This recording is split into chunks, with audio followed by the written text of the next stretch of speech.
and welcome to the Spindash Series 2. We are back Whoa. after Oh, Series 2, huh? Series 2. It's a good reason for me to just restart the numbering after, I don't know, what was it, 3 years of hiatus? 4 years? Something Think like that? so, yeah. Just several false starts, and we were just never able to get it off the ground. But after some practice with the new setup for Sonic Talk, it's given me solid motivation to actually get things rolling on this again. And just to introduce who's here, we've got Evil Dr. Reef. Hello. You got Saber Pilot. Greetings. And on our rotating chair, guesty rotation chair thing that he accomplishes, Alex Peel from Sonic Stadium. Hey! Sonic Stadium, I've heard of them. Yes, we are a stadium of Sonics, apparently.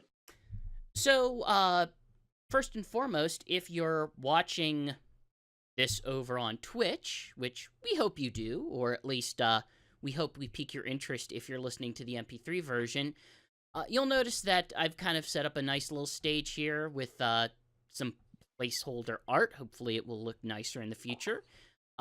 Much like before we left on hiatus, we will be providing both an audio and a video version, and of course the video version will go up on YouTube a little bit later. But just to let you know, what makes Season 2 slightly different...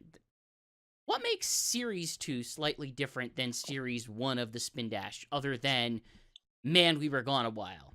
Yeah.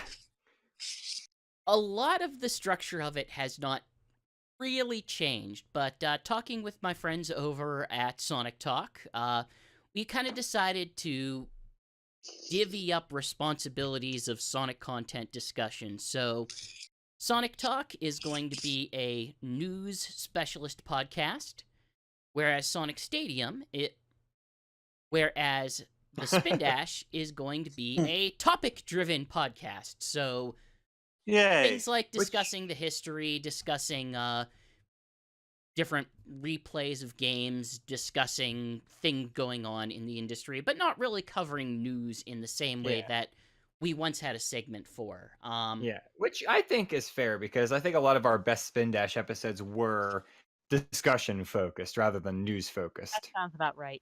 And Sonic Talk is always so over stuff, we never have room for for discussion topics like this anyway. Mm-hmm. We are airing monthly, as opposed to weekly or semi-weekly or fortnightly or whatever you want to call it. Or every 6 months. Basically every 2 weeks, the Spindash and Sonic Talk will trade off responsibilities with a podcast. Otherwise, most of your favorite segments are back. Starpost, we're going to have some sort of fun podcast game, a jukebox, the spin cycle, the spin box, and blast processing. So Alex, as our guest, why don't you kick us off? What have you been playing over here in the Starposts? Well, I've actually been playing lots of Sonic racing games today, but aside from that, I've been playing some Mario GameCube spin-off titles, specifically Luigi's Mansion and Wario World. Oh. Yes, I've decided it was time for me to finish that Luigi's Mansion save file I started back in November of 2001, and That's fair. I decided I was finally gonna also go ahead and beat Wario World, which, is supposed to be a pretty short game, so, shouldn't be taking me too long. So what you're saying is that in the amount of time it took for someone to be born and then graduate high school is how long it took for you to beat Luigi's Mansion. Yes. Wow. Which, isn't a very long game, so No, I it's think not. I clocked in at about 6 hours or something. I think my Oh, final boy. ranking was a C. Luigi was able to afford a nice single-story house. So that is what my 2001 game skills and my 2019 game skills are able to accomplish. Working together across the Gulf of Time. Yeah. But Luigi's Mansion is a game I've been wanting to beat for, 18 years. Not 18. Because honestly, I wasn't the biggest fan of it back in 2001. My Huh. gaming tastes have shifted considerably since then. Mm. I've played games like Sam and Max. I've played adventure puzzle solving titles that have given me an appreciation for what Luigi's Mansion was. So yeah, like when I came back to it, I not only had a greater appreciation, I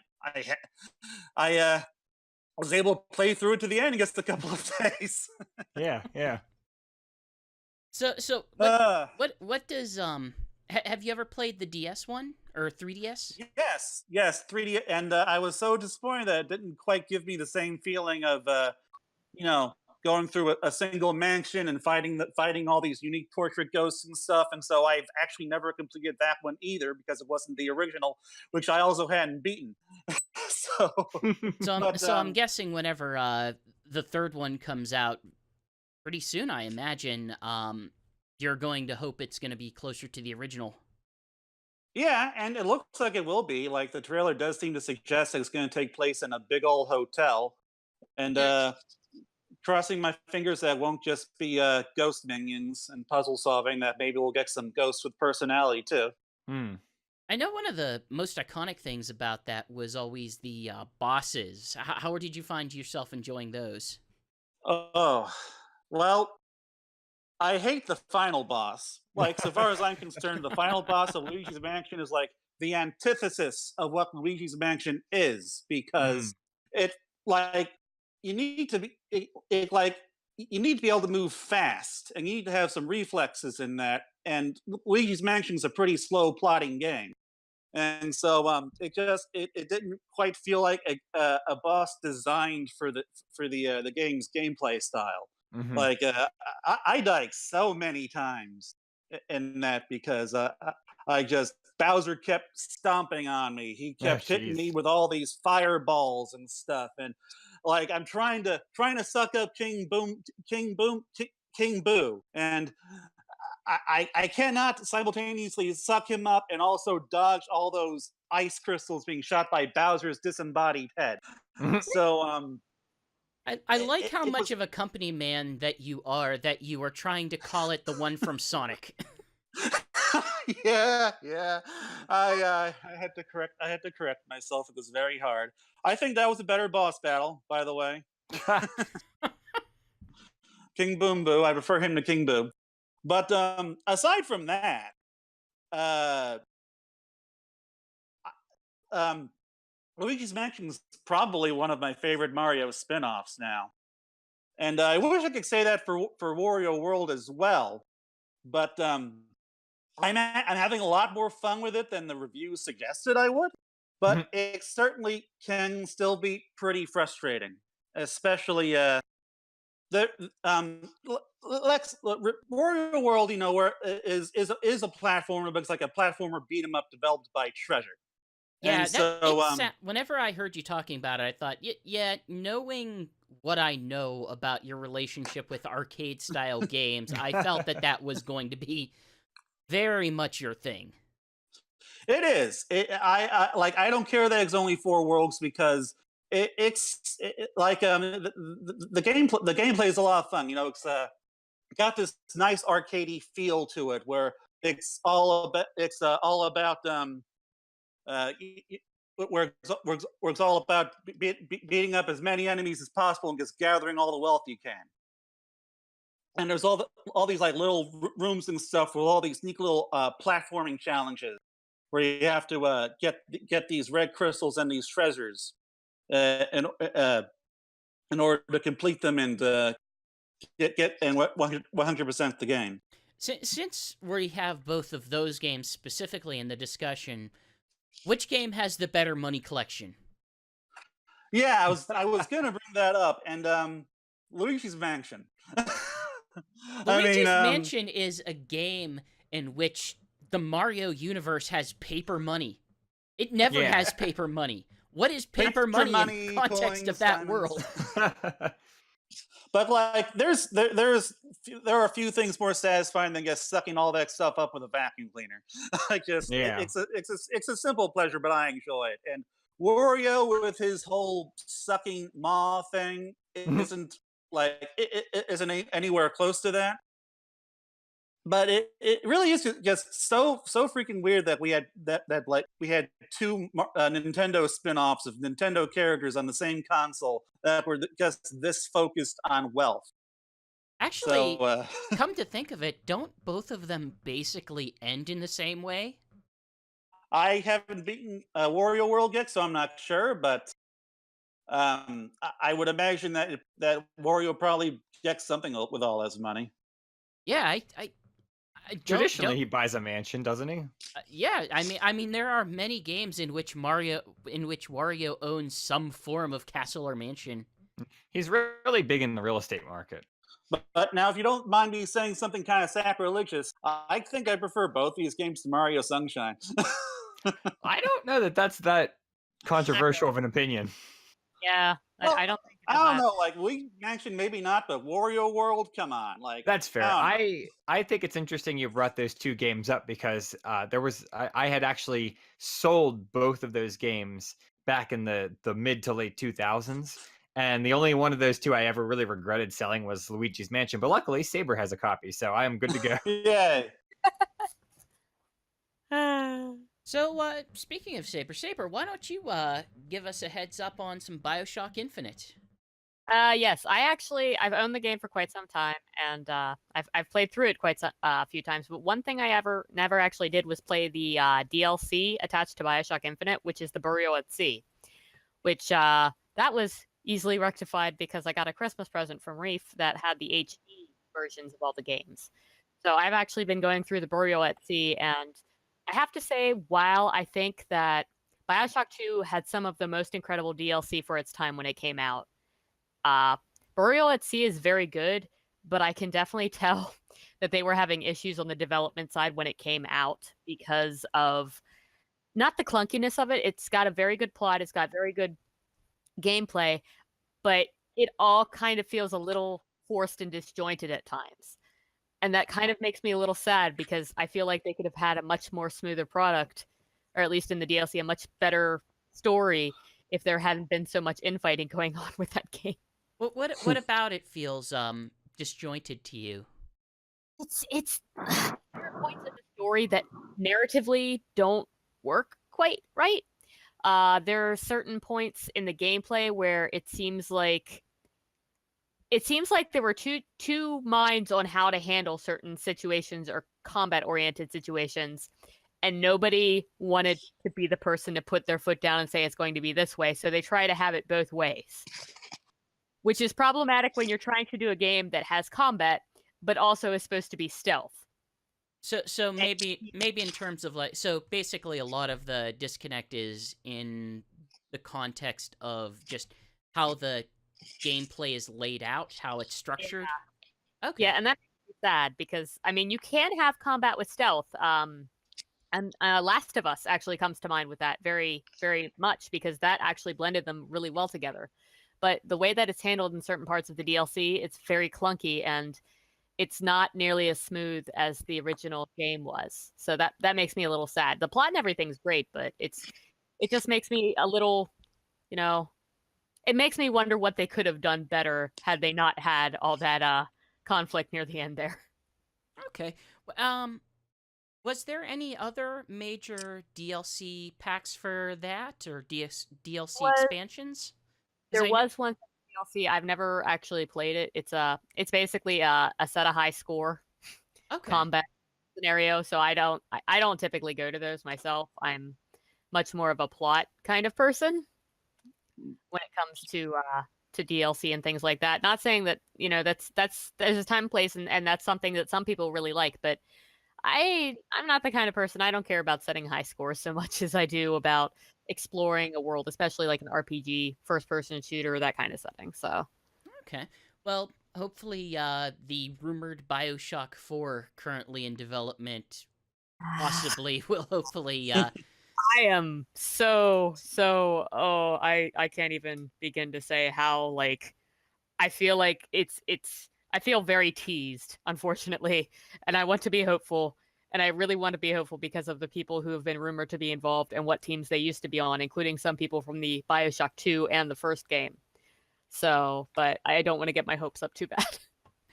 Well, I hopefully the next one will have a little bit more soul to it. And Reef, you're about to tell us a little bit about what soul you've been delving into. I hate that segue. So over the last month or so, we've been trying to learn how to play Mahjong. And there's a really good online Mahjong game called Mahjong Soul. And you can play with other people, you can play with AI. But I was surprised to find out Mahjong is actually not too hard. It's kind of just like a gin rummy thing. You make sets of 3 of the same number, you make runs that are like straights, 3, 4, 5, 5, 6, 7, things like that.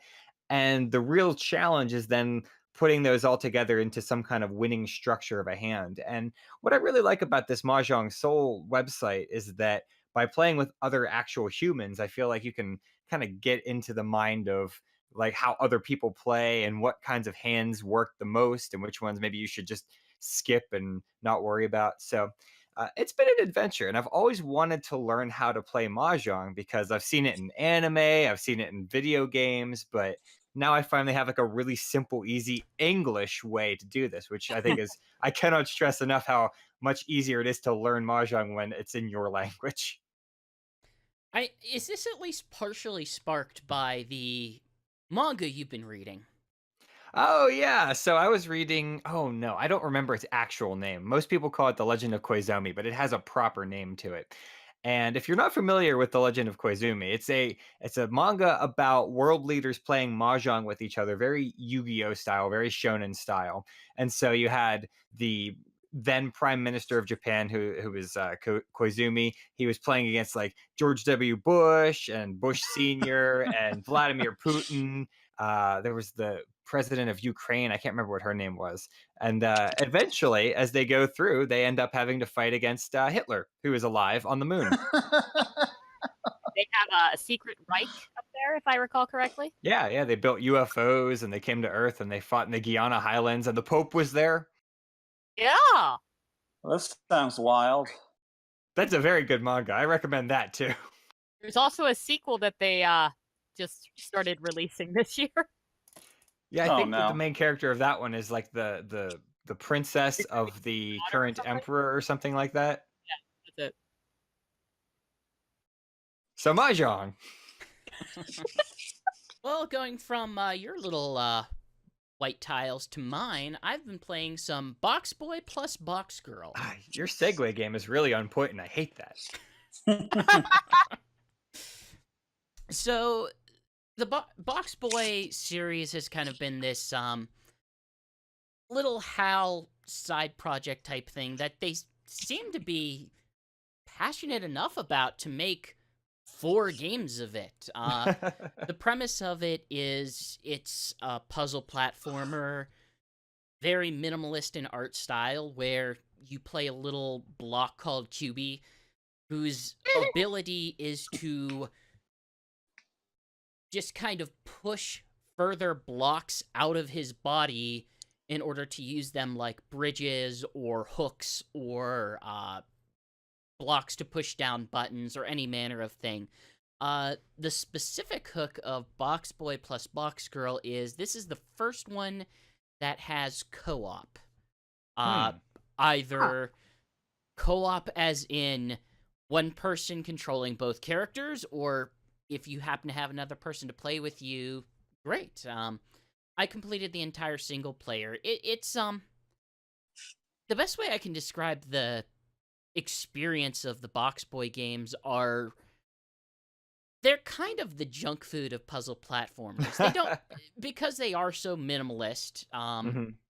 Because the levels, the way that they are designed are, you'll have a level that's like a big long corridor, but each corridor is going to be broken up into different separate puzzle rooms that you just kind of have to resolve. Occasionally, you'll run into one where it's like the door's just past this door. The exit's just past this door.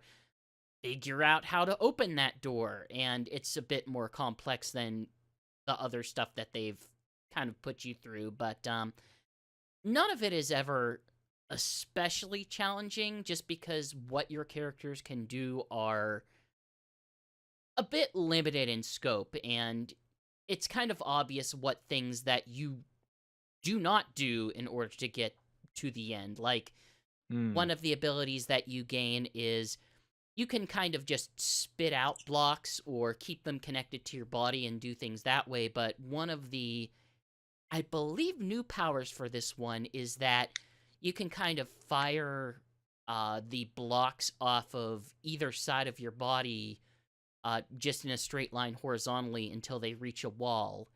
And you kind of realize right away, if this is too big to build a bridge, if this is too big for me to jump over, if there's no way that a staircase will help me, then I'm probably just going to have to throw a block over. And I have just finished, before we started recording, the, we'll say the quote co-op mode, which the way they handle that is kind of like how they did with that 3DS Zelda multiplayer game, where you just kind of have to switch between each one, each character, in order to solve the puzzles. It works a little bit better than that just because the scope is a lot smaller. Eventually, you can get pretty good at just quickly switching between the characters and having them complete different tasks. It wasn't until halfway through the game, they kind of give you pars that they want to, that they will give you more rewards if you're able to keep the number of cubes you spawn in a level low. And one of the tricks you can do to do that is to push cubes out, but without letting go of the push button that you bring them back into your body. And what I've discovered you can do is you can do that with one of the characters while you're holding down the push button, swap characters, have the other character do whatever they need to do, swap back, and then retract those boxes back into you, and it won't affect your score at all. Oh, wow. Huh. So it is probably one of the more interesting aspects if you can either get past the fact that you have to manipulate both characters, or if you can find someone to play with. But Right. they're good. They're fine. They're fun little junk food puzzle platformers. But I would say if you're on the fence, there's probably going to be a better indie game out there that will suit your needs. I really like, though, that it's a new, well, I say new, it's new-ish, but I think it's something different that HAL is working on, because unless I'm wrong, I can't remember them really working on anything besides Smash Brothers and Kirby since like the mid-90s. So they did Pokemon Snap. That was one of their big things. Oh, that was been like what, 98, 99. So, but I think HAL's worked on a few other things since then. Ash.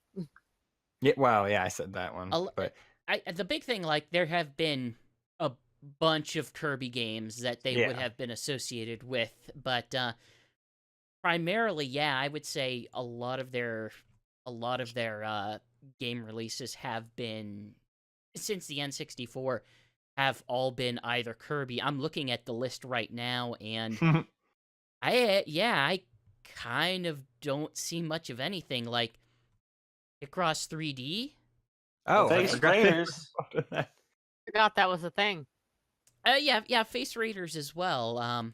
Although I just really like that they've returned to this idea, because it's very reminiscent to me of the Adventures of Lolo.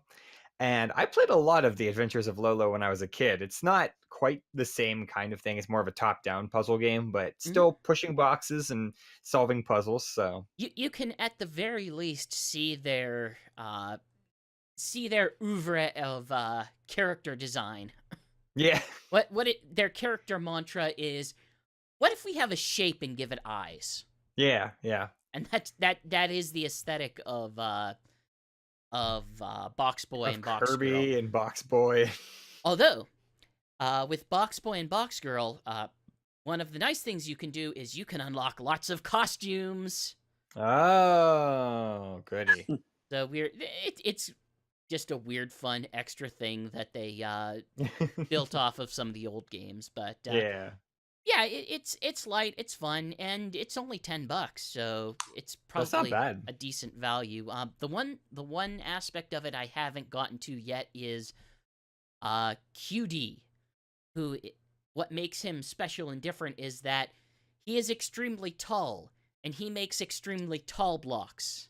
And he is the last story mode of the game that I need to get through, so... But I think it's about time we move into our game this week. Spaziente or not? I activate magic cylinder. Spaziente or not, huh? Yeah, Never heard of that. When you think of Patrick Spaziente, also known as Spaz, as a Sonic fan, you tend to think of his work with the Archie Sonic comic series. Yeah. Oh, that guy. Often as the artist who did some of the most memorable covers that you might recall. However, I recently purchased a book published by Penguin Press called Sonic and the Tales of Terror, which is very much outside of my reading level. You sure? Let's say yes to be kind towards me. Oh, I saw it on Amazon. I think we talked about it on a previous Sonic Talk episode, and it seemed like a dumb thing for me to own, so I bought it. Yes, yes. And when I cracked the cover, it was written by Keel Fegley and illustrated by none other than Patrick Spaziente. Wow, how have I never heard of this? Because However, you have taste. it led me down this interesting dark Amazon hole of Oh, what else God. has this man done? Oh, jeez. And as it turns no. out, he's done a lot of things according to Amazon. Thus, According to Amazon. in the game of Spaziente or not, you must decide amongst yourselves, and it's fine if you want to choose differently. If you all want to agree on the same answer, I'm not going to limit you. Whether each of these books, according to Amazon, were illustrated by Patrick Spaziente, or just some other book I found. Okay. So, was this book illustrated in some way or some manner by famed Sonic cover illustrator Patrick Spaziente? First up, the Sega Master System / Genesis, the official coloring book. Altered Beast, Golden Axe, Streets of Rage, Sonic the Hedgehog, and more, all intricately illustrated in this adult coloring book packed with original Sega art. Do we get to know when that came out? It is fairly recent, but I don't have Okay. that information directly in front of me. So it's not like an early 90s coloring book. Oh, it's no, like this one is of those, much more recent. It's like one of Well- those grown-up ones that became popular. Okay. This is definitely an adult coloring book. Well, unfortunately, I didn't know that this was the game we were playing, and I clicked Spaziente's name on Google, so I can't answer this particular one. I'm gonna Because say. I cheated, I guess. I'm going to say yes. Because I feel like the way that he phrased that meant that this is probably a yes. Yeah, it was. Sorry, Shiats. And indeed it is. He did, in fact, illustrate the official Sega Master System / Genesis coloring book. Next up. But that was the only non-Archie thing I saw, so aside from that, we're good. Oh, don't worry. We're going to enter some interesting territory now. Oh, great. Next up, Minecraft the Island.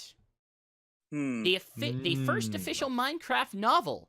In a tradition of iconic adventures like Robinson Crusoe and Treasure Island, the author of World War Z tells a story of a hero straying in the world of Minecraft who must unravel the secrets of a mysterious island in order to survive. I'm going to go with yes. I'm going to go with no. And also, wasn't World War Z by Max Brooks? It was. That is Okay. indeed the author. But the Okay, question yeah, is, was no, it that's not- illustrated by Spaz? No, I was just curious because the son of Mel Brooks wrote a Minecraft novel is what we're saying here. I Yep. told you about that when it was coming out. Indeed. Oh my god, the son of... Seriously? That is his son, yes. Wow. I'm That's why still I'm sticking with no, kind but of- That guy must be like 50 years old. So, at least. Saber, what's your call? I don't think he illustrated that. Two of us are correct. This is an actual novel. I do not believe there are illustrations, or if there are, they're not credited to, one Spaz. Patrick Spaziente. Huh, I thought he could have at least done the cover or something. I was Next gonna up. say the only illustration I know of is on the front cover. Next up is a little golden book. Star Wars Revenge of the Sith. The epic space saga Star Wars Revenge of the Sith is finally retold in the iconic little golden book format. Faced with haunting dreams of his wife, Padme Amidala, is in danger, Anakin Skywalker begins with Path to the Dark Side. Featuring stunning retro illustrations, this book is perfect for Star Wars and Little Golden Book fans of all ages. Okay, now this sounds too weird for you to not include this unless this was a yes, so I'm going to go with a yes. I was thinking that too, but GX is masterful in his trying to find obscure things. But I am also going to go yes, because this sounds like the kind of project he'd be attached to. I'm going to say yes as well. It sounds just, heartbreaking enough that he probably was all over it. And all three of you are correct. Yes! Right. He did in fact. Now, I don't think this should have been a little golden book. Personally. No, it really is. No. You don't think kids need to see the part where he started strangling his own wife? Hey, look, kids need to grow up sometime. We all need to have our first. They need to grow up and find out about infanticide and wife strangling through psychic magic. Yeah. But yes, I do like to explore the weird depths of Amazon, and all of these were things I found on Amazon in some format, including Grumpy Cat. This book stinks. Sweet smells can make anyone smile, except Grumpy Cat. Join the world-famous feline and her cheerful pal, Pokey, as they discover a variety of scents. This hardcover scratch-and-sniff storybook features 10 awesome scents and is perfect for boys and girls aged 3 to 7, as well as Grumpy Cat fans of all ages. I have does it smell like cat dander or what? I'm really happy that I'm the only one who's not surprised by this, because it just seems like we've hit that point in our history that's a normal thing. Well, I mean, by this point, it's several years old. Like, you have to imagine, like, nobody gives a crap about Grumpy Cat at this point. But that's true. But at the time, did Spaz illustrate it? No. I'm just going to go with no. I'm going to go with yes again. Yes.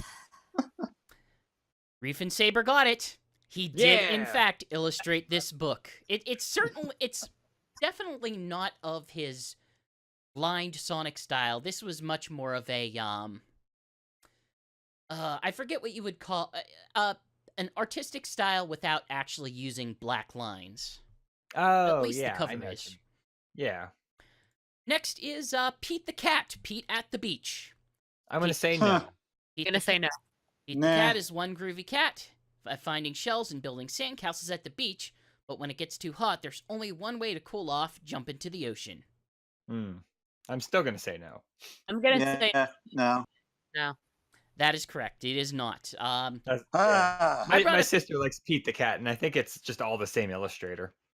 Most of it is. I actually I brought that one up specifically because the school in which I previously taught actually had the author illustrator come in and do a talk to the children before. That's so cute. Next up, color your own Young Marvel. Loads of young Little Marvel covers, together with unfeasibly cute pages featuring Rocket Raccoon, Kiddified Avengers, and plenty more, have been stripped down and renderized in crisp black and white, ready for your imagination to take over. Chaos or order, it's up to you. Want orange and purple Spidey? You got it. You're turning Black Bolt pink? Fine. You like your Hulks green and red, only both at the same time? Polka dot yourself out. I'm gonna go with yes. That's Spaz. I'm gonna say no. I'm gonna say yes because it does sound like his kind of project, even though I could be wrong. This coloring book was illustrated by Eisner winner Scotty Young. All right. Because this one was actually the Little Marvel covers, just turned into coloring books. Okay. Yeah, when you were saying covers, I was like, it must be like a comic book thing. So I was like, they probably just stripped the color out of something. Reef. Yes. As someone with little sisters, are you familiar with the Olivia brand? The No. anthropomorphic pig. No. Oh, I think I've seen that somewhere. The pig. I believe she has cartoons or something like that, but also, more importantly, a book series. This is Olivia, a guide to being a big sister. Olivia loves being a big sister to her brothers, Ian and William, and she's sharing her favorite tips for older siblings in this funny guidebook. Everyone's favorite pig gives humorous advice on how to help mom with the stroller, how to help the baby sleep, how to share toys, and more. Includes a special treat for the big sibling, a sheet of Olivia stickers. Okay, one question. Is there any wife strangling in this? I don't believe so. Not in this one. You haven't read it, Not though, that so how would you Amazon know? suggests. Not in the quick look on Amazon. All right, I'm gonna go with yes anyway. I think I'm going to go with yes, because it kind of makes me think of the Grumpy Cat scenario. I'm gonna go with yes because I think he just likes dealing with children and children's art, even when it's kind of messy. This is, in fact, a Spaz illustrated book. Nice. Yes. And Okay. finally, my favorite find, and I'm not Oh, saying no. this is my favorite find towards yes or towards no, but it is my favorite find. Batman says thank you. Batman may be a man of few words, but he certainly knows how to say thank you. Spend the day with Batman as he teaches Robin about the importance of good manners and showing gratitude to friends and super friends with this 8x8 storybook inspired by everyone's favorite Cape Crusader. And I love the cover of it because it's a picture of, it's a comic book styled Batman, not a cartoon, not like a super cartoony styled Batman, sitting down to like a Thanksgiving style spread with Robin, Nightwing, Alfred, Green Arrow, and the Flash. It Okay, just, well, Wow. going by your description, I'm gonna go with yes. I'm also going to go yes. Because, like you said, it's like comic book styled. So, I'm gonna say yes as well. I'm just thinking again, this just sounds like something Spaz would do. it is in fact his. He illustrated Yes. Batman Says Thank You. I'm going to have to show you guys a picture of this on the show, and I'll probably put a picture in the show notes just because of what it is. Yeah. So, I think we're going to take a quick music break, and when we get back, we're going to talk about the legacy of Sonic Racing. We're also going to say goodbye to Saber. She's going to bow out for this segment, but Reef and Knuckles are going to stay on with us. So, have a good night, Saber, and goodbye, Saber. Good night. Bye. we look forward to hearing from you next episode. We Okay. look forward to hearing from you, Necco Wafers. And to lead us through the break, I've got Team Sonic Racing's pardon me. To lead us through the break, I've got Market Street from the yet released Ooh. Team Sonic Racing OST. It is a remix of Rooftop Run from Sonic Unleashed, and as Rooftop Run is probably one of my favorite modern Sonic songs, I'm looking forward to hearing this on the racing game whenever it comes out. So we'll be back in a sec and enjoy this song. For the sake of my other hosts, I'm going to play it a bit. You guys can take a break if you want. Yay. You don't have to leave the chat or anything. And when we get back, we will get into Legacy of Sonic Racing games. Cool.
Welcome back to the Spin Cycle this week, and because of the upcoming Sonic Team Racing, we are going to discuss our legacy of Sonic racing games. We're going to paint with a pretty broad brush. Obviously, there's a lot of different ways that you could interpret a racing game, and Sonic has done most of those interpretations.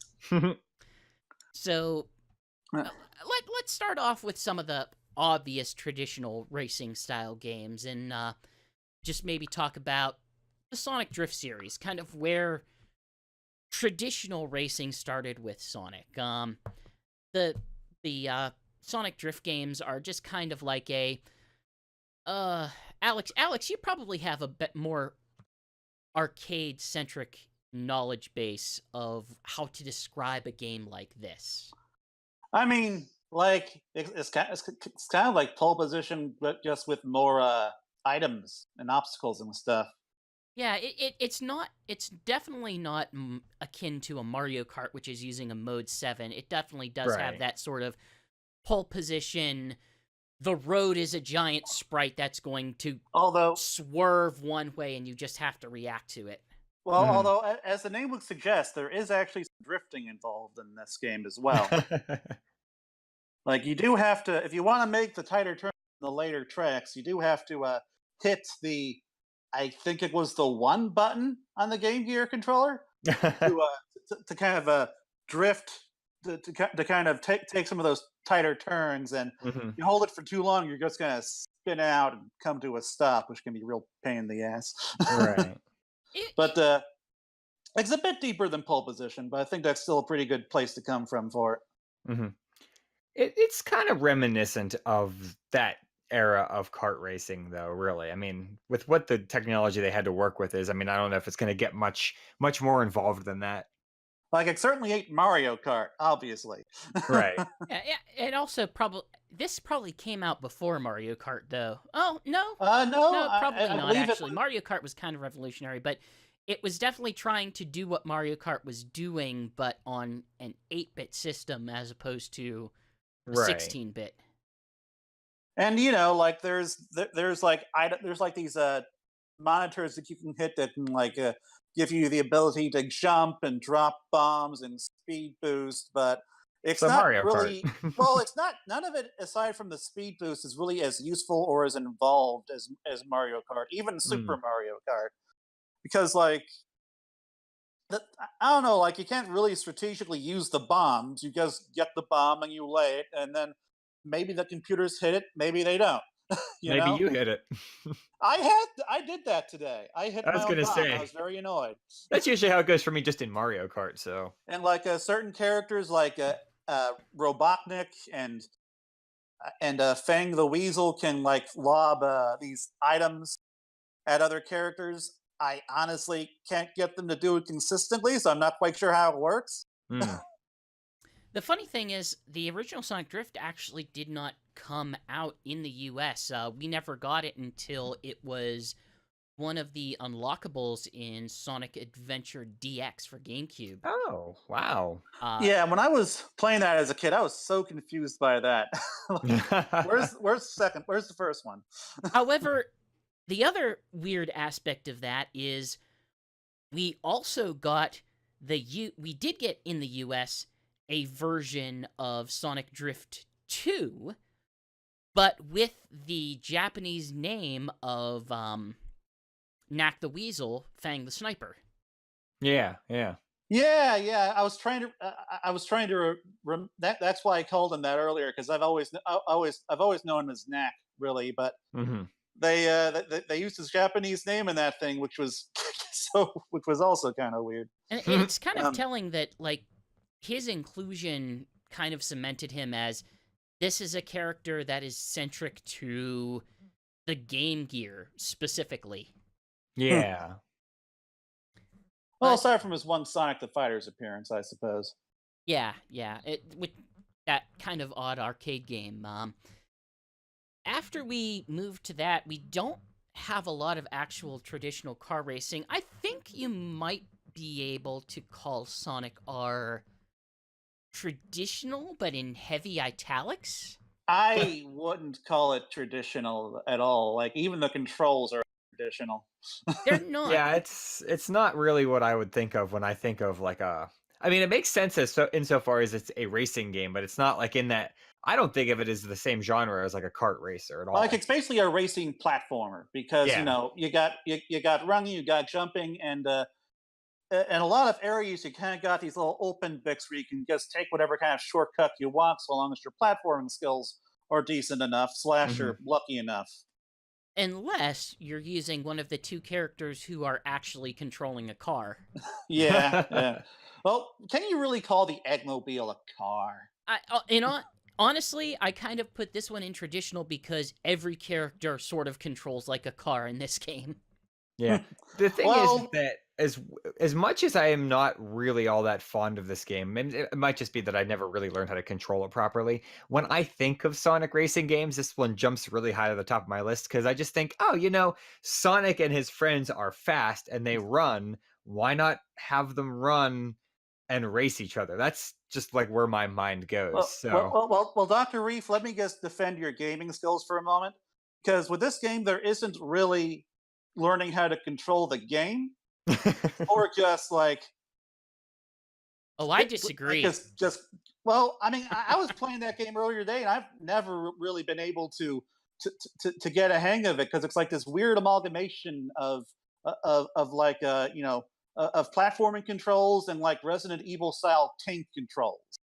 It's a little bit more than that. The weird part about this game is that you have character movement, and the characters do kind of control.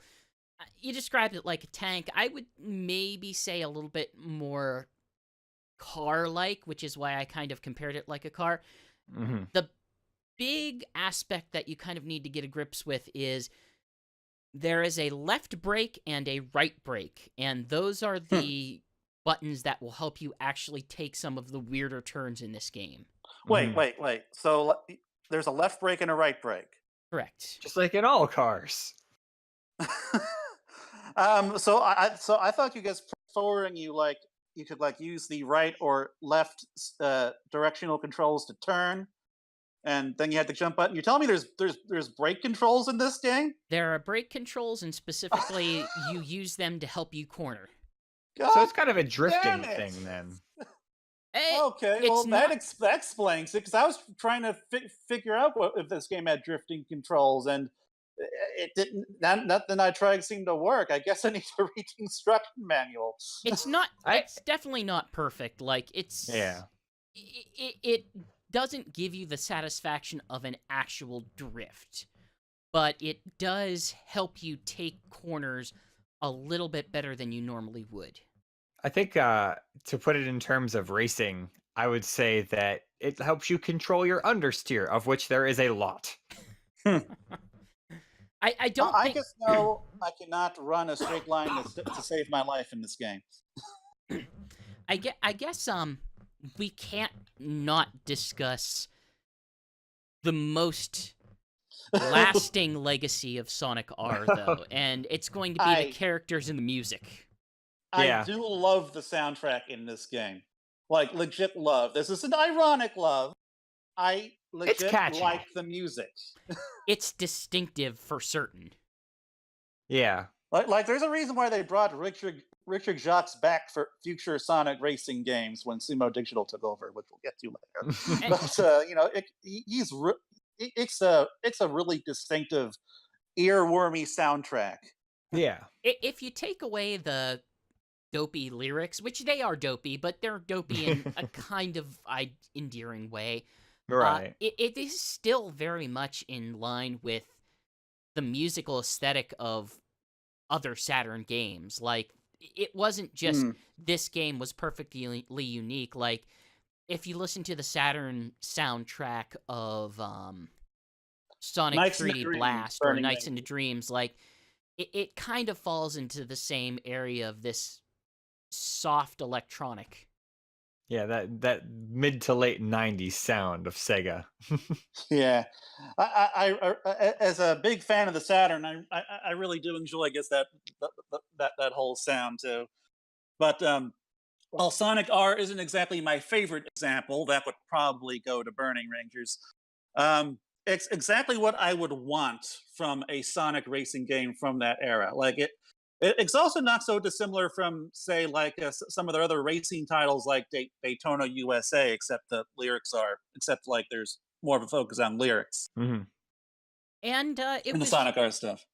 And it was made by the company that is now either doomed or blessed, depending on your perspective, to make Lego games for all time. Mm. I mean, Traveler's look, Tales. I'm sure that any developer would appreciate a regular high-paying, hopefully high-paying, because those games sell so well, work. Yeah. So I like to think they're blessed.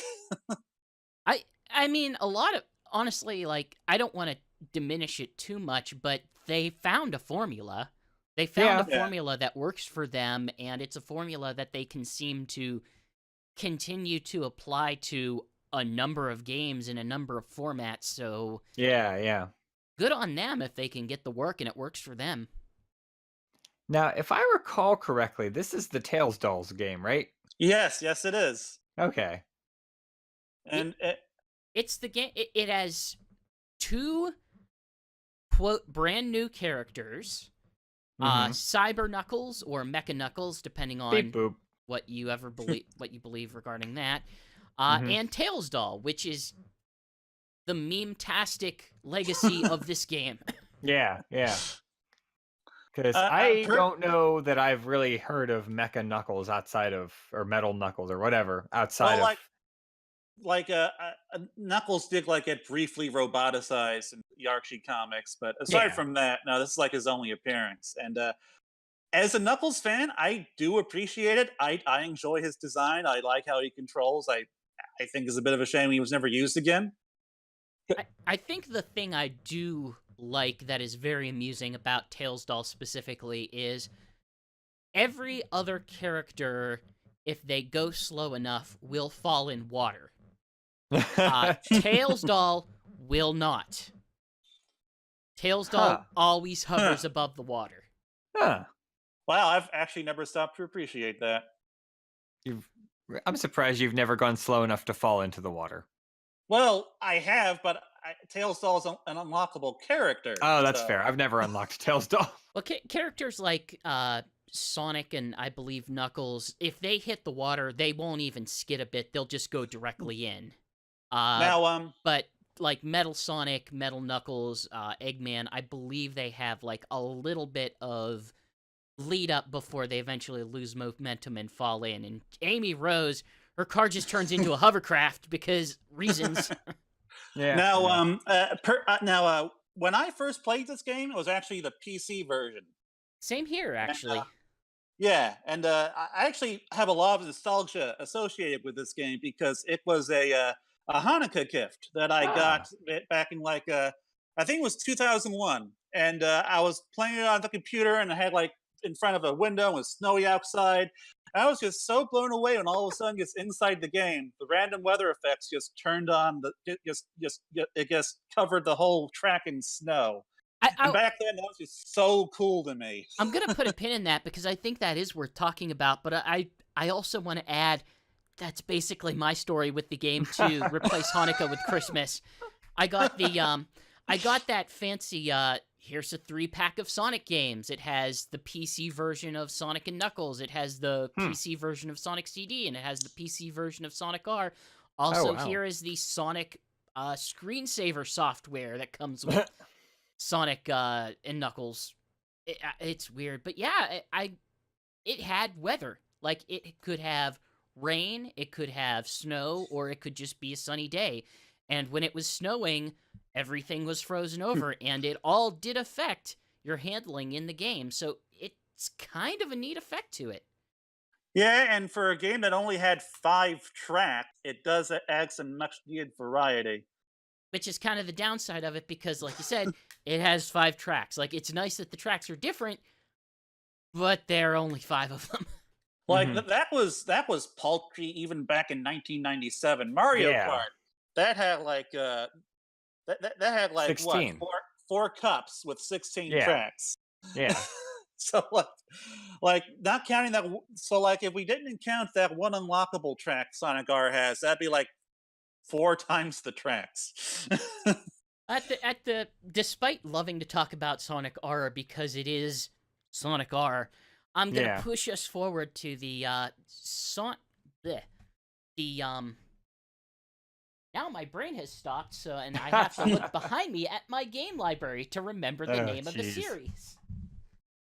The Sonic Riders series. Yes, I Ah. was just playing those just before we started. This is a series of games where all of the hoverboard shenanigans come from. And Yeah. my most lasting memory of this game is very specifically the art style used in the very first Sonic Riders. Yeah, it's definitely an impressive bit of animation. Makes me wish we could get more high quality Sonic 2D animation. But yeah, very colorful. It had Lovely art style. it had like a comic book style shading, except that it was fully animated. But beyond that, like, my issue with that series was always that unless you got the right combination of character and board, it was extremely, extremely difficult to either not oversteer and not understeer, especially not oversteer. Mhm. Like, yeah, I gotta agree with that. And on top of that, for me, the game has mechanics, man. It's got It's really so many slippery. mechanics.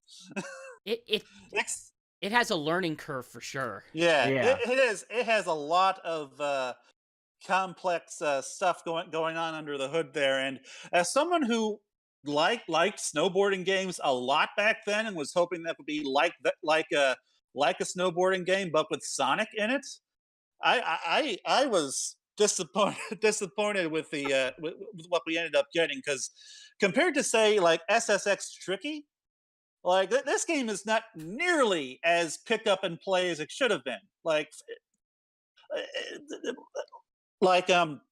there's just so much to it. There's this weird there's like you got these air funnels that you gotta like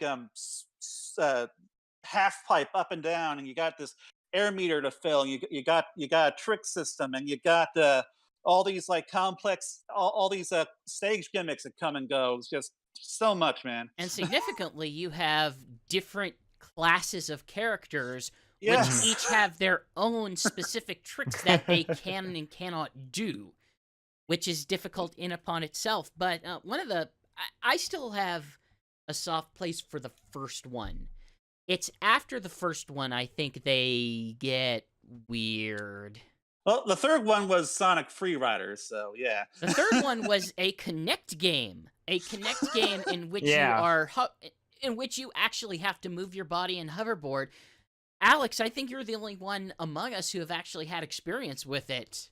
What's that like? Well, actually, I did play it in a Best Buy once, but that Oh, was nice. a bad experience, and I never want to talk about it. I will say Reef, this. you don't play that game in a Best Buy. You play it in a completely clear white room, wearing your white shirt in front of a white couch, making sure that you have 6 feet in front of you and on your sides. I first played this back in back at PAX Prime in 2010, where like it was like a glass box specifically designed to create the perfect environment. And in that perfect environment, I found it to be pretty functional. You know, like I was actually interviewing people as they came out. I got all on tape. And it's actually getting a lot of positive opinions from the people playing it at the show. Now, I don't know if it's just because you literally had someone from Sega just walking you through the game, but I think that under the right circumstances, this game when this game works, it can be fun. But I think that's every Kinect game. The problem is it's really difficult to accommodate, and I like had this when I first tried to play it. I had this like big wide open room, and I still couldn't quite get it all to function. And now I'm playing it in a more confined space, and it's really physically taxing for one. Like, especially if you're heavy set like I am. Like, when you gotta jump in this game, you have to jump, and after a couple of those, your feet just start to hurt. And then Mm. there's so many complex motion commands with this game. Like, you gotta reach out in order to grab rings and items. You've got to do different motions to throw or activate different items that you can collect. And while I was playing it today, I found that some things just don't work outside of the tutorial. I cannot get Sonic to reach out and grab rings. But But even beyond that one, there was also the weird case of the second one, Zero Gravity. which I own but never played. I have the PS2 version, which I guess might be the more ideal way to play it, unless there's plastic controller support for the Wii version. There's GameCube support. Oh. That's right. Their games used to be able to do that. But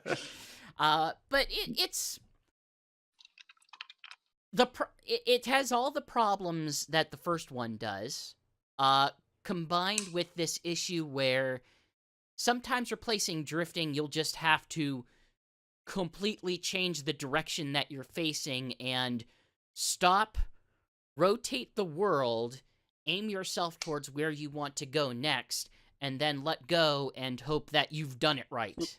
And I mean, if the first game had a learning curve, this is all of that plus something else that only sort of works. I think the biggest, most all-encompassing criticism that can be levied against these games is unintuitive. Like, it's just not pick up and play. Yeah, but I will give them credit for one thing, and they were one of the first to really kind of bring in all of the crazy crossover stuff that we would eventually get in the Sumo Digital games. One of my biggest the motivations for playing this game is I really want to unlock knights. That makes sense. Yeah. It had knights. I think it had Ulala, and it did. I think it also had Billy Hatcher. Huh. I think so. Yeah. I think those. I think it also had II. Yeah, and there was a board based off of Crazy Taxi. Oh, cool. I don't think it had II himself, but I do think it had a Samba de Amigo track. Oh yeah. Oh well, II is the monkey ball monkey. Oh, not the Samba de Amigo monkey. Right. You might be correct. I might be misremembering things. I mean, I've never actually unlocked any of these characters, so the only thing I've ever done with the first game is I've beaten Hero's story mode. Can we talk about the voice acting? Sure. Because I just had to listen to some of the Babylon Rogues, and wow! Like, I know 4Kids era voice acting could be bad, but I don't know what the voice director was thinking with Jet specifically. Like, he tries to have these kind of semi-serious lines, and he's like, man, how do I even describe this? Because it sounds like something that you might hear out of a poorly acted preschool program. Like, yeah. Wow! So it's worth Sorry, noting that the characters of Sonic the Hedgehog, Jet the Hawk, and Shadow the Hedgehog are all attributed to Jason Griffith. And none of them, and Sonic and Jet at least sounded awful. So that's a shame, because I've heard Jason Griffith can be rather good. This is his Usopp voice, but with even more cracking is the problem. Yes, there we go. Yeah, Usopp, perfect. Oh, that's bad. Whenever you can draw parallels with 4Kids One Piece, that's just bad. Yeah. I mean, they had a small pool of people who actually did that work because they were operating in New York, which is not where a lot of the main anime dubbing goes on. Now, I do feel like we should probably say a few positive things about these games. I did like I still Oh. like the first one mostly. Well- I think once you wrap your head around what it's doing and you find the right combination that you can be comfortable with, that nailing the actual trick systems in it can be pretty fun. Well, let me say two positive things about the game myself then. I did end up enjoying it at the end of the day back in 2006, I think, when I first played it. That's how I beat Hero Story Mode. I never loved it, but I was able to enjoy it. And I also got to say, like, as an in-world as an in-world explanation for a Sonic racing game, the airborgs do make a lot of sense, because you can't just say, well, why doesn't Sonic run? Because the airborgs, like, they do all these things in the sky that Sonic can't possibly do. So it kind of makes sense. I think thematically it's a very good idea, and I think that it fits with the weird sort of 90s aesthetic that you kind of have to keep in your brain along the same point of Sonic, because it is that sort of extreme sports type of aspect. Like, Sonic literally has snowboarded twice and done whatever you call boarding down a road is. So he has done this sort of thing before. So I guess it does work pretty well for him, and it'd be kind of if they revisited the concept one day. Yeah. There would definitely... Well, I guess you could say they revisited the concept to an extent in the Olympic ones? Huh. Not quite the same, but yeah, like, I would definitely be up for another attempt at this type of game, preferably from a different team. Yeah. So it kind of takes up... Let's push the actual kart racers, the Sumo Digital ones, to the end, just because I think that will lead us to a nice discussion about what we want to see in this upcoming game or future games. And let's talk a little bit about the less traditional racing games. And I'm going to start as far back as Sonic 2 and Sonic 3, and basically any of the other ones where multiplayer is kind of this extra side mode. I believe you could point to things like Sonic Rush or the Sonic Advance games. There are probably others that my mind is not going to, but ones where you have a core single player that is the main appeal, but also, do you want to play a multiplayer with someone? Go ahead.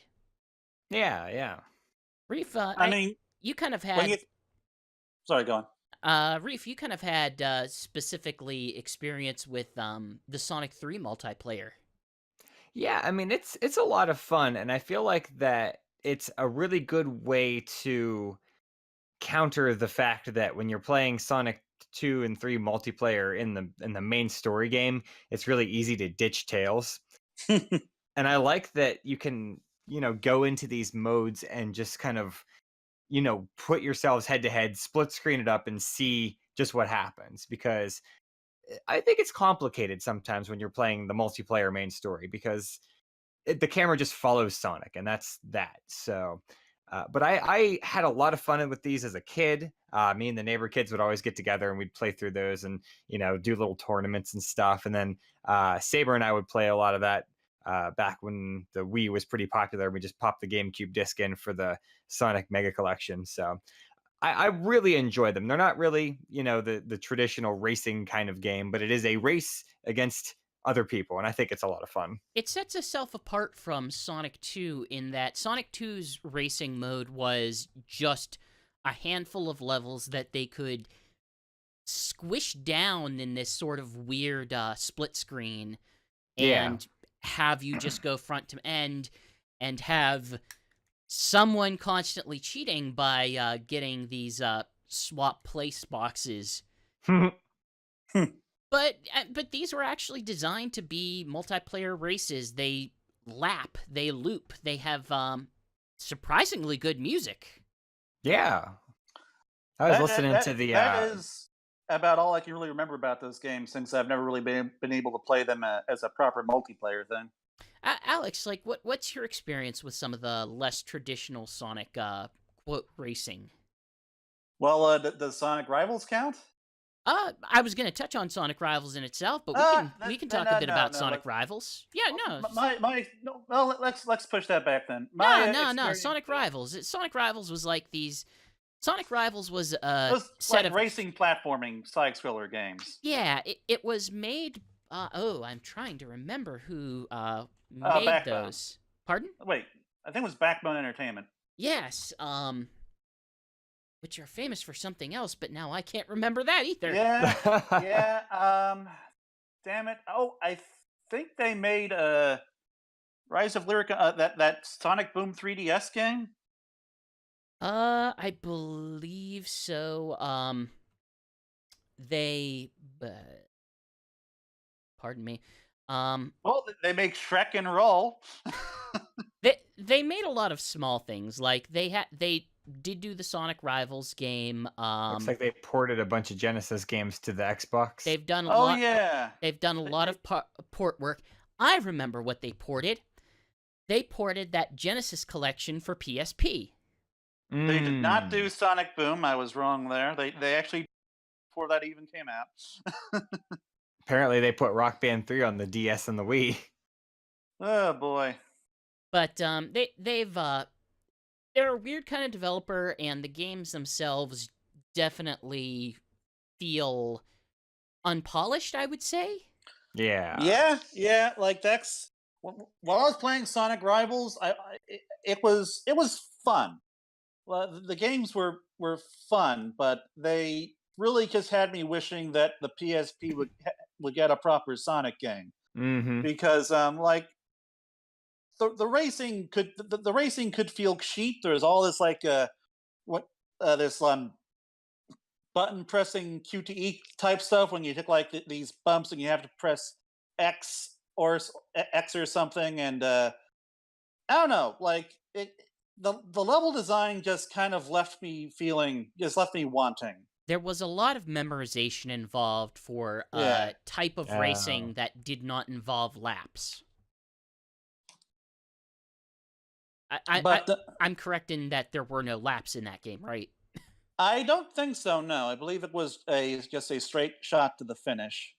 It also seemed kind of weird that much like the Rivals, or not the Rivals games, much like the airboarding games. Riders? Thank you. My brain isn't working tonight.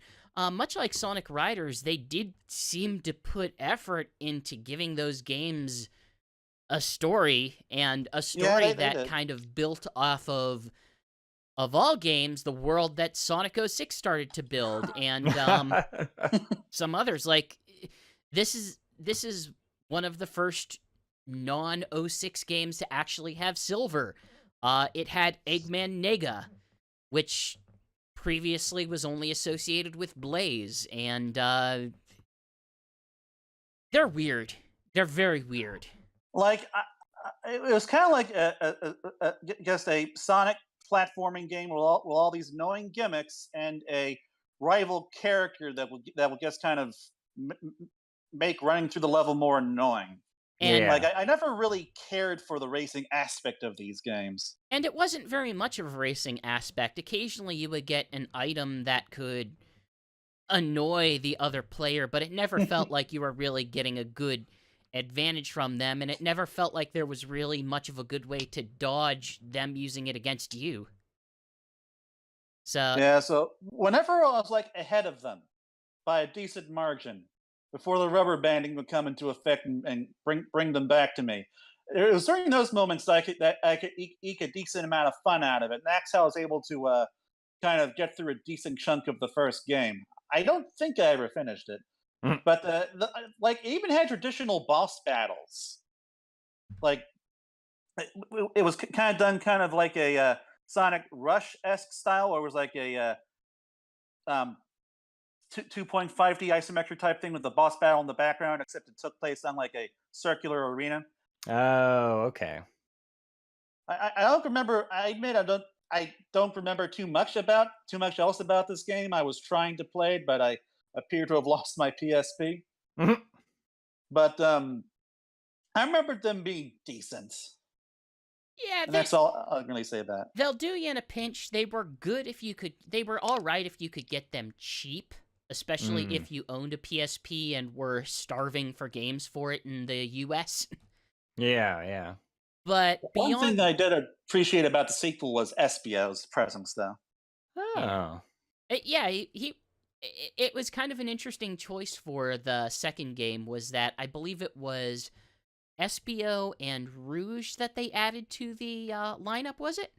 I think also Tails, who, by the way, his flight ability was restricted to a power up. Right. Hmm. So I don't want to get too much into this, but let's at least pay a little bit of lip service to the Olympic Games, because a lot of those were racing games. I suspect that we'll actually get into some serious Olympic Games talk in a future episode, but just to kind of say, man, there were a lot of those, and very few of the actual racing games in them were good, were they? I've only ever really played the first one. I know one of them had horse racing. It did. Like, as the problem is, the first one is, I would say, the worst, because the first one is so much based on just whipping your arms up and down as fast as possible, and it was just deeply unpleasant to do after a while. Yeah, I could never get into it.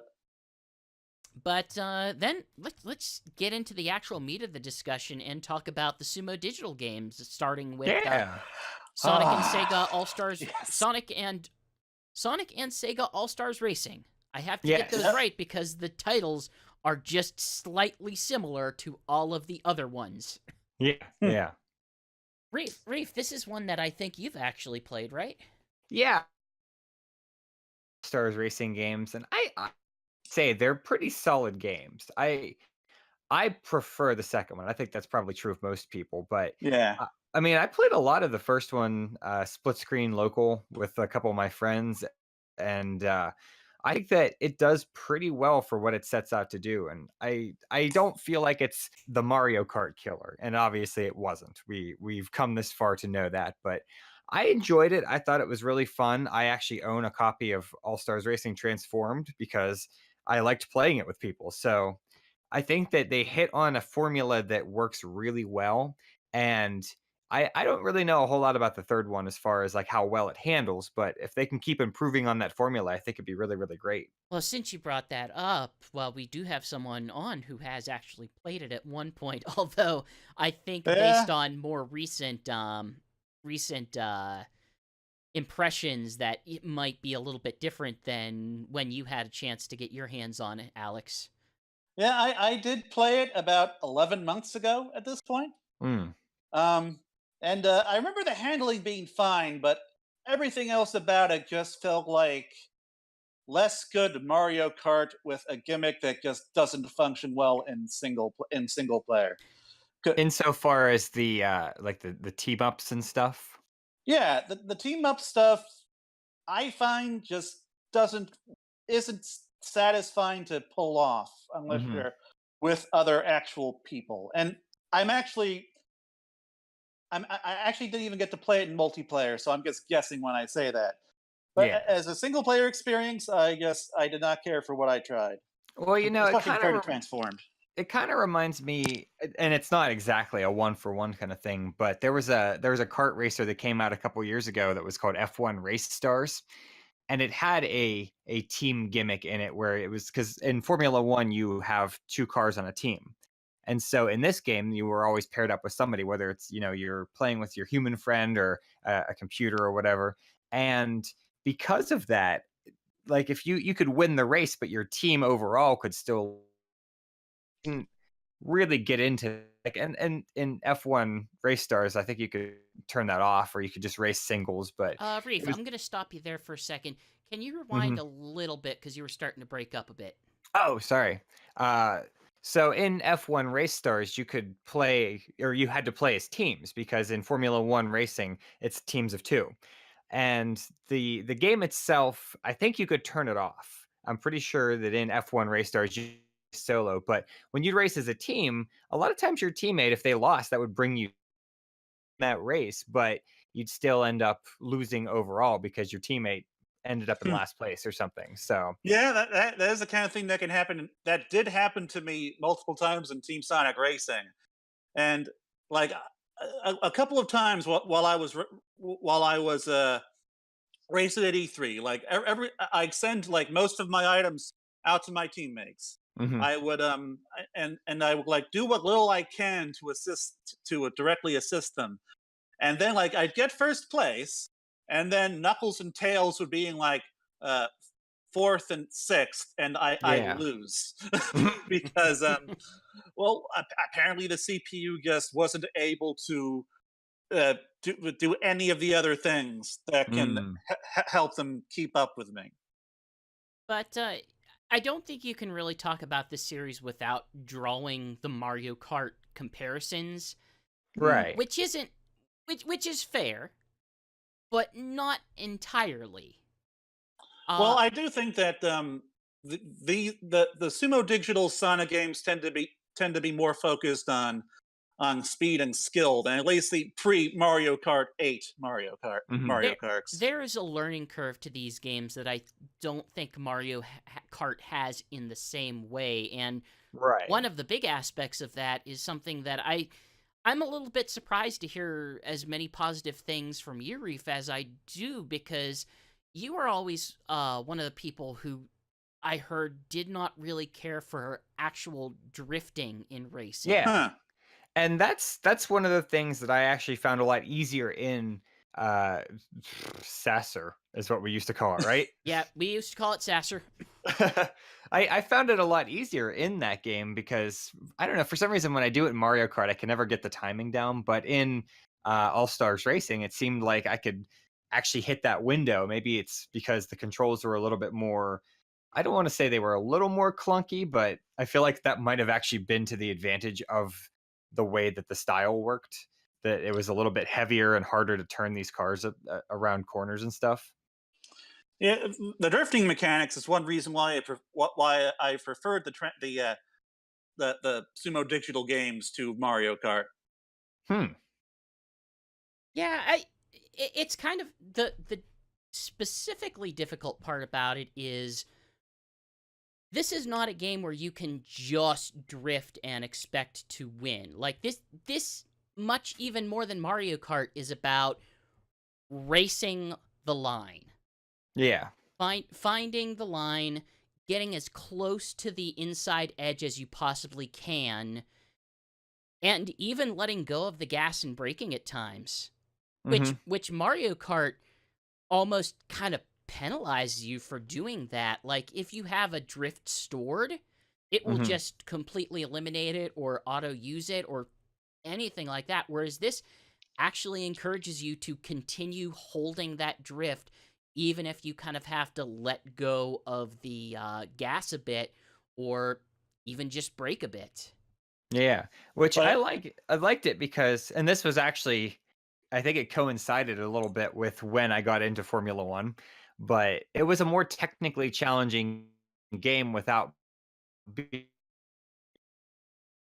Reef, I'm gonna have you rewind again because you were starting to break up. difficult. yeah, What's that? Rewind a bit to the beginning of your sentence because you were breaking up again.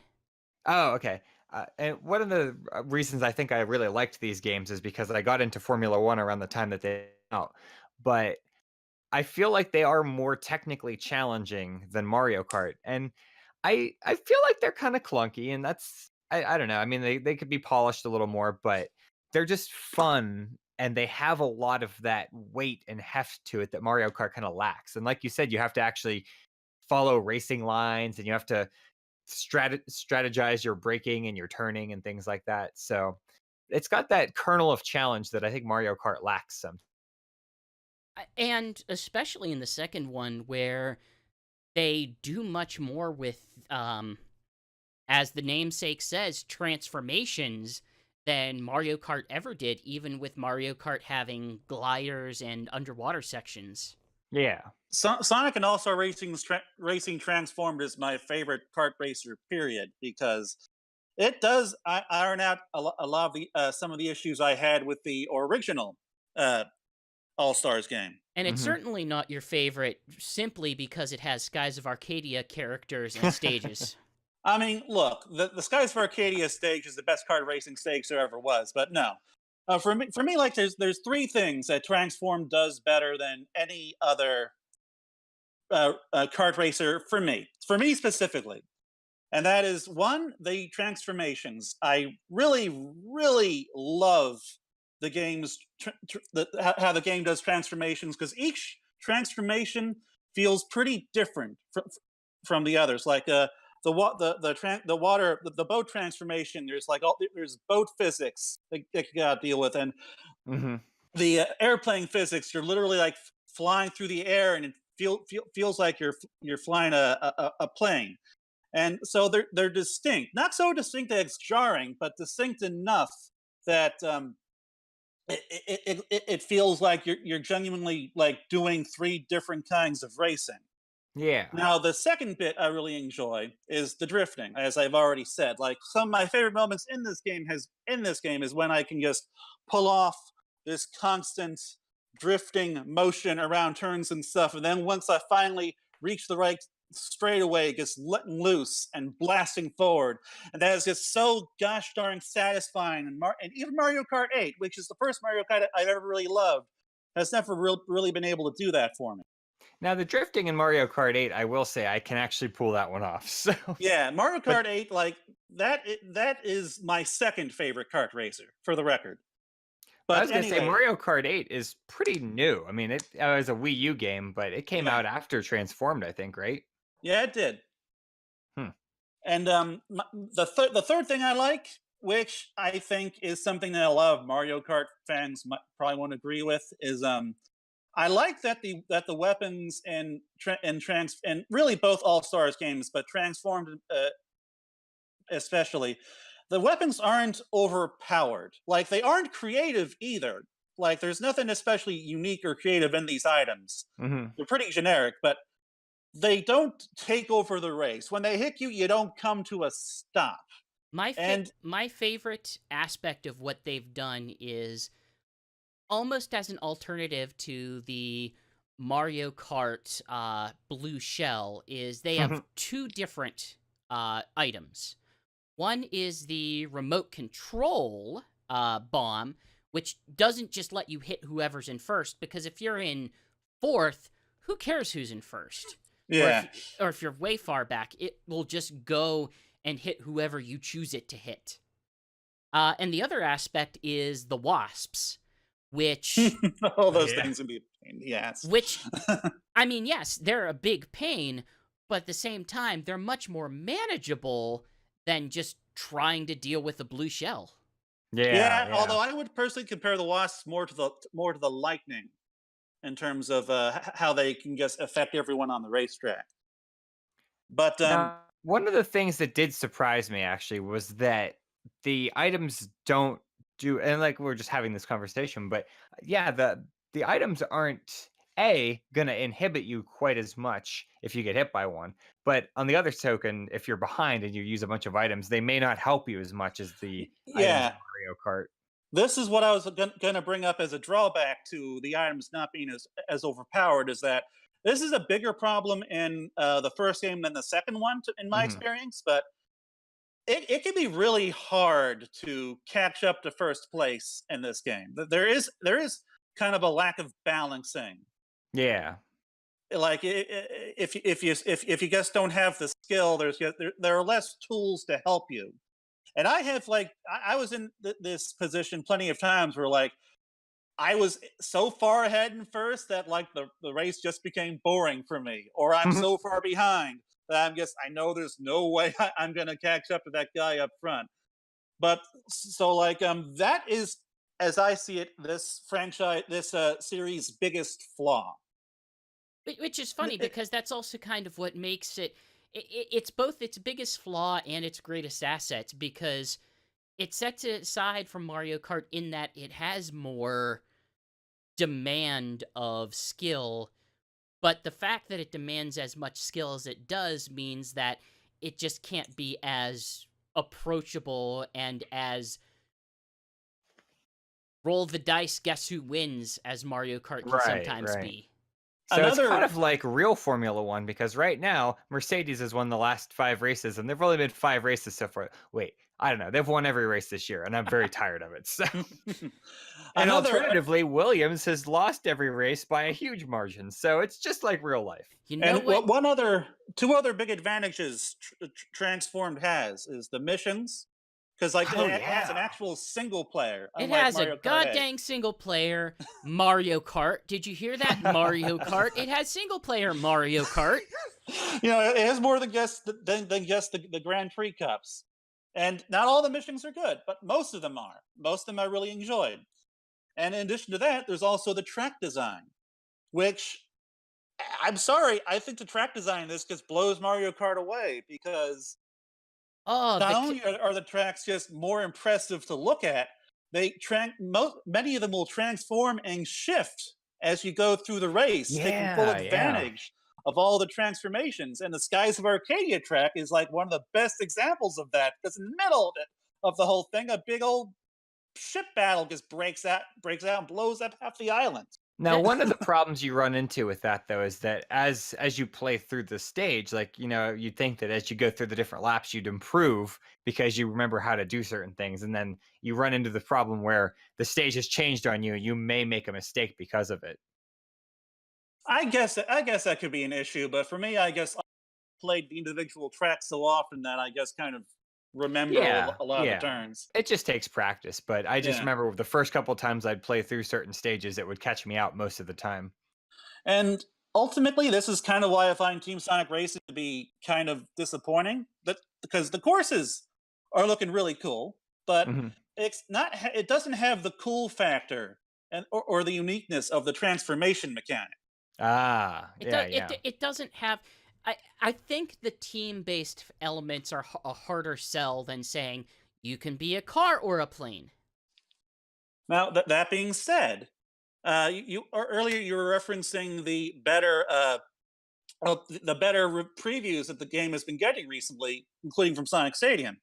Well, recently on Sonic Stadium, they have people on Sonic Stadium. They played it in like 3-team multiplayer. So like there were no CPU racers. It was all human racers, and so there's a more interesting team dynamic going on there. Because you're all working together instead of just praying to God that the computer characters can keep up with you. Or more importantly, that the computer characters will know to initiate some form of team specialty. Yeah. But I guess I just want to sort of close things off with what are your hopes or expectations for future racing games? It could be Sumo Digital, it could be a non-traditional style, it could be 2D, 3D. What are you guys looking for? Reef, what do you think would you like to see going forward with the Sonic style of racing game? I enjoy the technical challenge of it. So I'd like them to tighten up the controllers, because again, I liked Transformed, but I feel like they could have made it a more solid, the controls and just the overall package could be polished a little bit better. So you'd be most interested in seeing more of the continued kart style racing games. Yeah, I think they work. I have enjoyed of all the ones we've talked about today, those are the ones that I feel like I can jump back into without it feeling clunky or outdated. So I like that style. I think Sumo Digital has done a really good job. And I think if they can continue to improve on what they've done, that's just kind of the direction I want them to go. I don't know how this team-based stuff is actually going to play out, but if the game itself is solid, that's at least a step in the right direction. I mean, there is more to Team Sonic Racing than team-based racing, so there is a story mode. Alex, what are your aspirations for the future of Sonic as a racing game? Well, first of all, I think I know you'll agree with me on this. I really just like a a port of Transformed. Yes, I specifically mean, for the yes, Switch. 1,000 But, times yes. Just get it to me on Switch because I But will play that beyond game that, on beyond Switch. that, I love a proper sequel to Sonic and All Stars Racing Transformed, one that builds on that game specifically, because that game just had so many cool mechanics Yeah. that are just being abandoned now in Team Sonic Racing. And That's true, yeah. they really need to revisit that, and it blows my mind that the game never really got much in the way of DLC. Mhm. Like I was hoping they'd be like releasing all these new course packs and stuff, but I now mean, when you got Danica Patrick, what DLC do you need? get some PC exclusive characters. Oh, So and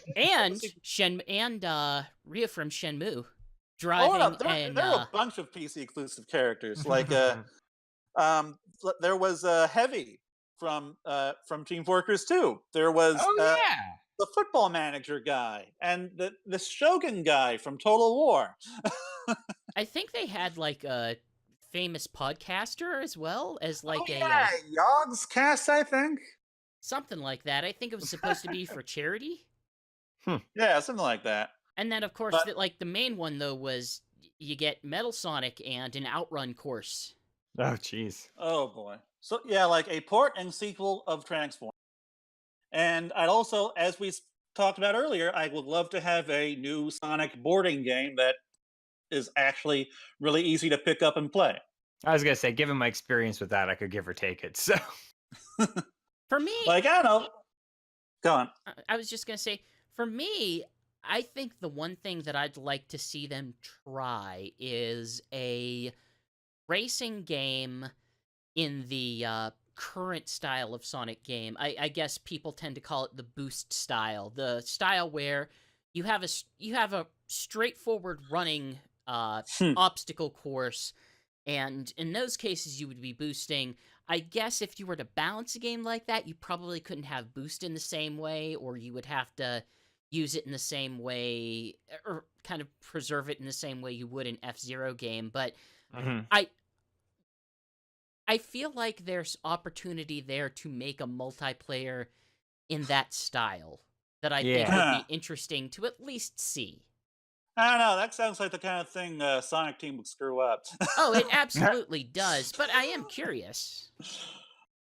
I mean, like personally, if we're gonna like make a racing game based on a current style of Sonic play, I would be totally interested in some sort of classic Mario Kart-ish game that like utilizes retro Sonic characters and courses.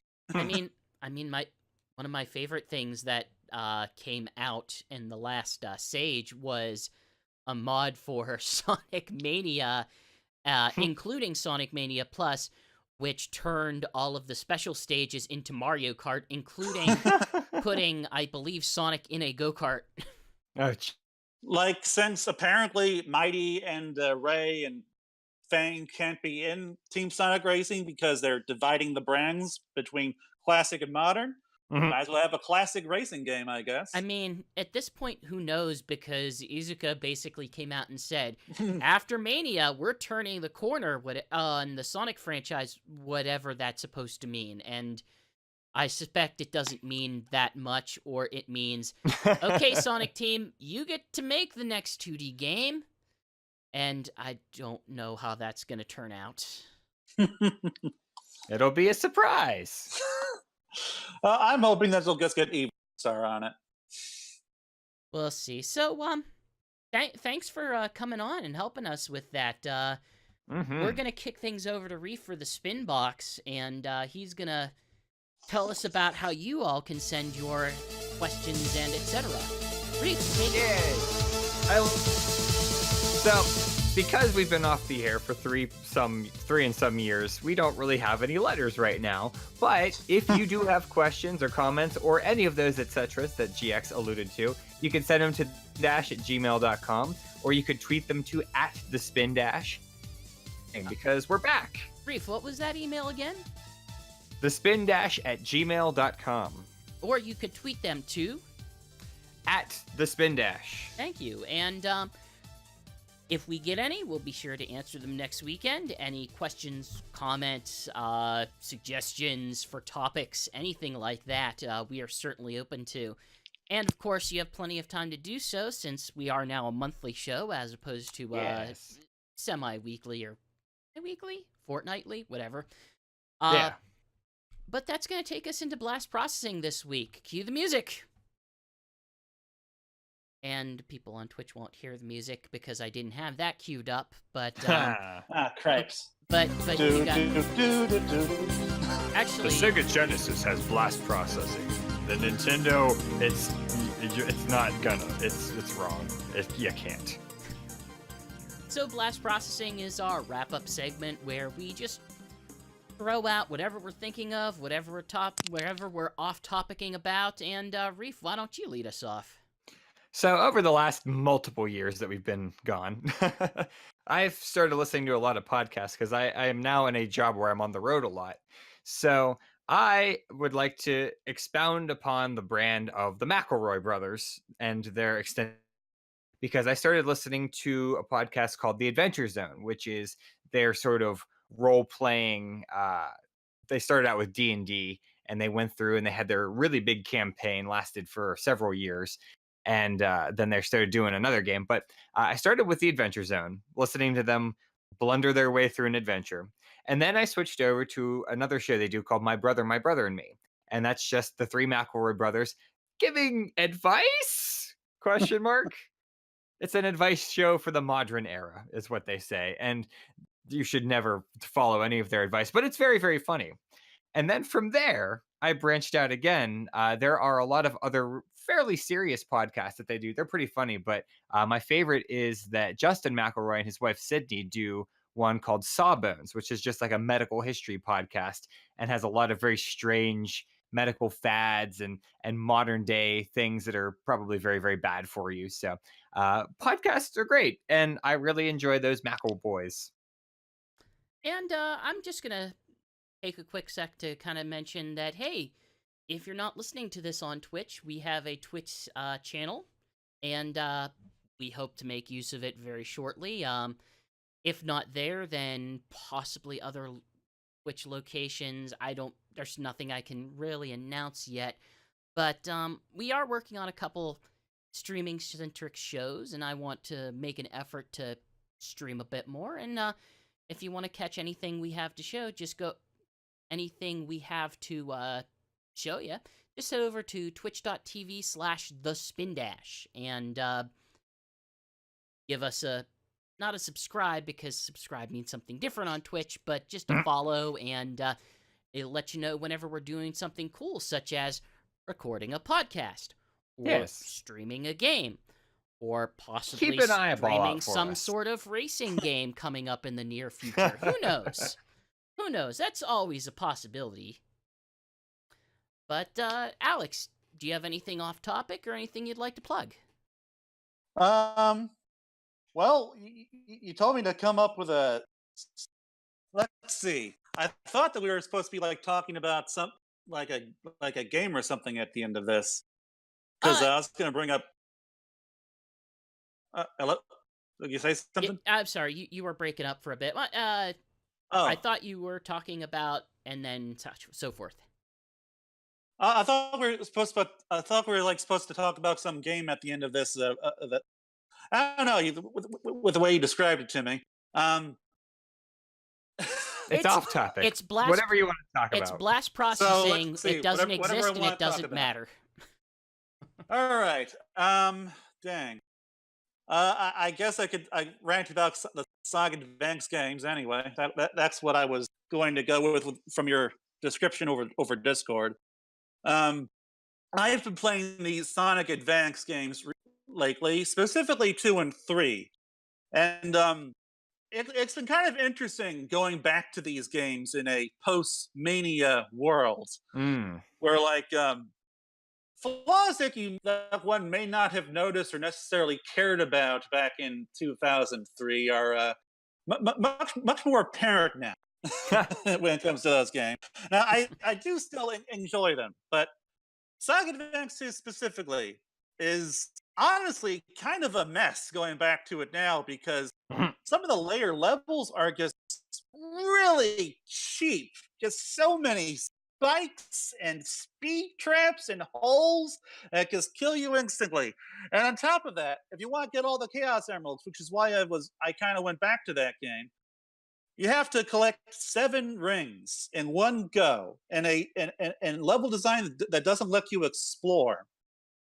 And so, like, for a couple of days, I was just on my breaks. I would go to the first level of Saga Advance, and I would slowly first level of Saga Advance 2, and I would slowly memorize the where the rings are, what I'd have to do to get to the special ring. And finally, I got to the special stage, and then I failed, and then I got to the special stage a few more times, and finally I got the Chaos Emerald, and I'm thinking, okay, I got this nailed. I'm going to do what I've done past Sonic games. I'm just going to use the same level over and over again to farm Chaos Emerald. Except you can't do that in Sonic Advance 2. Boy. Because it just takes you back to the same special stage. And so I just decided to say screw it, and I almost just stopped playing Saga. I almost just was going to stop playing the Saga Advance trilogy altogether. But then I came across this video from this YouTuber called The Geek Critique, which I would highly recommend. He's pretty. He does all this nice analysis of game, and he's recently he was covering the Saga Advance games, and he convinced me to go back to Sonic Advance 3. And that game is, once you like take the time to really kind of understand the team mechanics and how different team ups can give you different movesets, there's actually a lot to like in that game. Until you get to the boss of the 5th world, which is again super duper cheap because you have to like jump from platform to platform and drop the platforms on this boss that's coming at you from below. But if you miss a platform or get hit by a spike ball attack, you will fall into the hole that's at the bottom of the stage and just die. And if you get a game over, you have to go back to you have to start from the beginning of the hub world, because Sonic Advance 3 has side-scrolling hub worlds for some reason, which are a pain in the ass to move through, and work your way all the way back to the boss room to then do it all over again and die. Wow. And it's just these games have a lot of really fun qualities, and I can see why they were rated so well. I can see why I loved them back then. But I guess have so many of these weird design pitfalls that just feel so unnecessary. If they had just gone back to the Genesis titles and said, oh, hey, look at how well these certain things work, like the lack of a hub world and special stage access. Yeah. So, yeah. I mean, pro tip for those games, ABC, always be Cream. Unfortunately, Cream is the very last character you unlock in Advance 3. And Cream also doesn't get you the final boss battle in Sonic Advance 2. So, doesn't help, unfortunately. Yeah.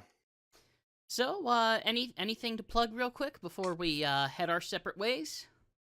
Not at the moment. Sonic is great. Well, yeah, Sonic's okay. I mean, you can certainly check out the other podcast that Alex belongs to, the Sonic Talk podcast. Oh, right, yeah. I guess I should promote that, huh? Yeah, okay. You can go listen to us on Sonic Talk. Over on Sonic Which you Stadium. can find on Sonic Stadium. Yeah. Or right here on this RSS feed. I was going to say, if you subscribe to us here, then you'll find that one. Otherwise, I think we're gonna head out for the evening. All right. Peace, everybody. Until next time, we are up, over, and gone. Peace. Cooloo. And so ends the first new episode of Spindash. And the last. We're canceled. All right.